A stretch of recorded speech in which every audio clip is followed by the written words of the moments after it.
রক্ত ঝরবে, তারপরও সীমান্ত সুরক্ষিত থাকবে বলে জানিয়েছেন স্বরাষ্ট্র উপদেষ্টা জাহাঙ্গীর আলম চৌধুরী। দুপুরে রাজধানীর তেজগাঁওয়ে এক অনুষ্ঠানে এই কথা বলেন তিনি।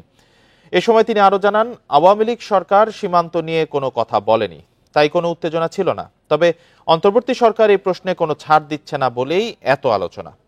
জনগণ এখন অধিকার সচেতন উল্লেখ করে স্বরাষ্ট্র উপদেষ্টা বলেন, আইনগতভাবেই ন্যায্য পাওনা আদায়ের প্রক্রিয়া চলমান। ফেব্রুয়ারির বিজিবি বিএসএফ ডিজি পর্যায়ের বৈঠকে এ নিয়ে আলোচনা হবে, আর তাতে অমীমাংসিত বেশ কিছু সমস্যার সমাধান হবে বলেও আশাবাদী জাহাঙ্গীর আলম চৌধুরী।